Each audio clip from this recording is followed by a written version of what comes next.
The cornerstone for development is indeed the community design plan and the associated secondary plan, which is, sort of has the same status as the critical official plan for the city. We're suggesting that the work that we're doing now, these options, these ideas we're coming up with, they'll contribute to making it a better community, a better development, a better city. They're places where all residents have equitable access to the essential ingredients of and for economic, health, well-being, social success, which means living wage jobs, good schools, affordable homes, transportation choices, strong social networks, thriving businesses, safe and walkable streets and parks and playgrounds, and most importantly, healthy food choices. An undeveloped piece of land of this size in the urban core is a rare opportunity to enhance sustainability in the surrounding community. In other words, to serve as a sort of a sustainability hub. Hi, I'm Steve Cunliffe. This is Josh Kardish, and we're from the regional group of companies. Just by way of background again, the three of us involved, we're all planners by profession, and so that is the perspective that we bring to the development. And I think it's really, really critical here that corridors, pathways, and easy means to get to the river's edge is going to satisfy the community's need for access, continued access to the site. The site currently has great connections in the cycling network, so those need to be leveraged. In the end, the key to the first two, namely services and good transit connections, is density. Critical mass of residents is required to support both. With the relatively aggressive density targets that have been set for the site, I think the community is well on its way to actually making transit service better and supporting a greater range of services in the neighborhood. Probably be already considering is possibly privatizing the whole development such that you don't have to adhere to the city standards for roads.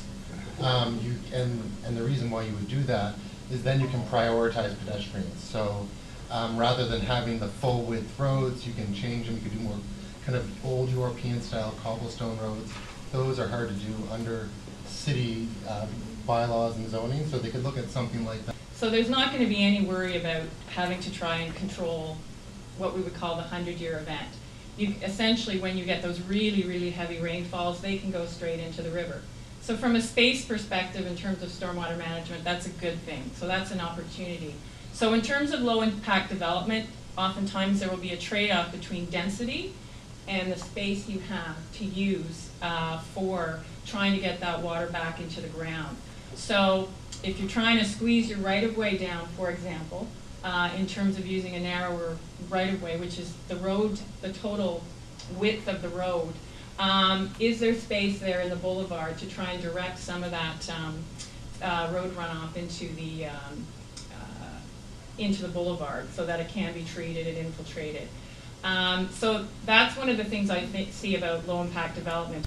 There may be an opportunity to take some of the clean water from the rooftops and allow that to contribute to a potentially restored feature that could be an amenity across the property.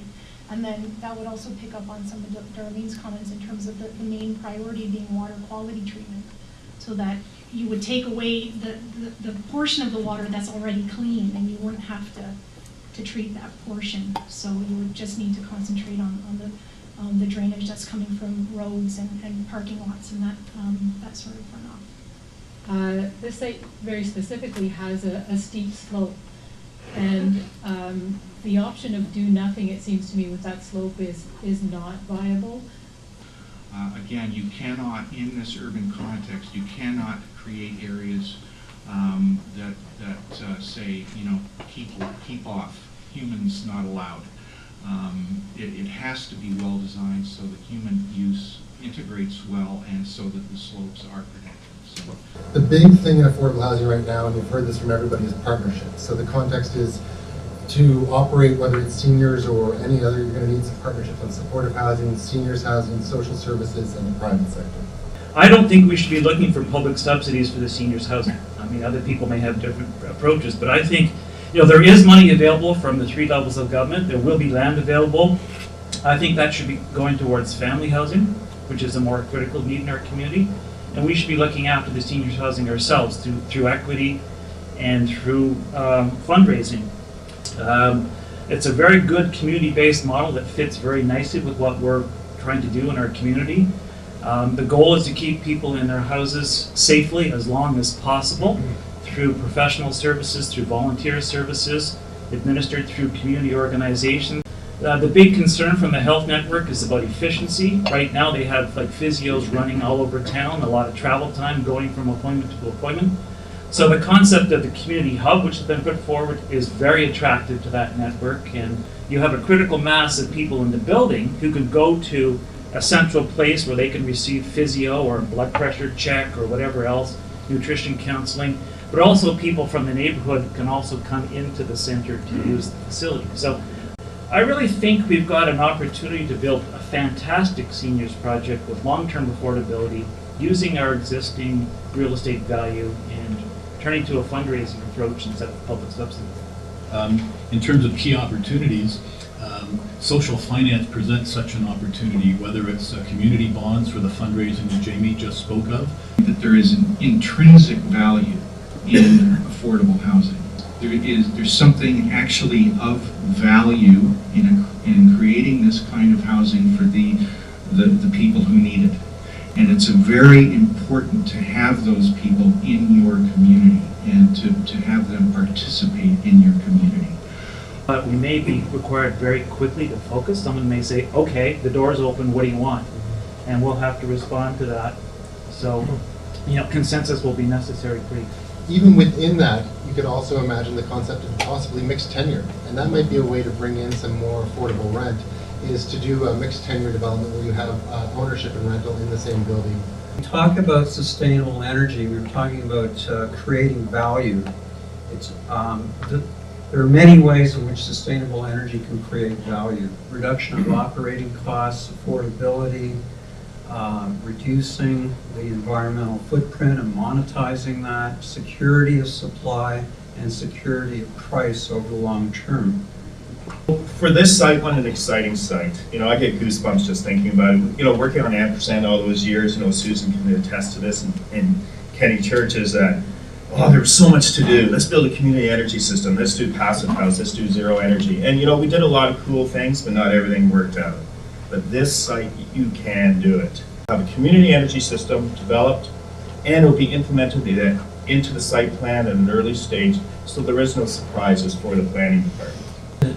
District heating, a lot of people think of as a supply technology, but what it is a way of networking, aggregating your buying power as a group of buildings so that you can negotiate for what you want, whether it's environmental criteria, price criteria, or anything else. So the value to the customers on a district energy system was, if you're in a 600 square foot low-rise condo and you have a utility closet that's full of boiler equipment at $75 a month for a rental, and you tell people that they're only going to have a couple of pipes that come into their units, and it's going to be $35 or $40 a month, and they can put their snowboard and their Christmas tree and their bike in there, there's the value. It's more usable space, and it's a consistent source of energy.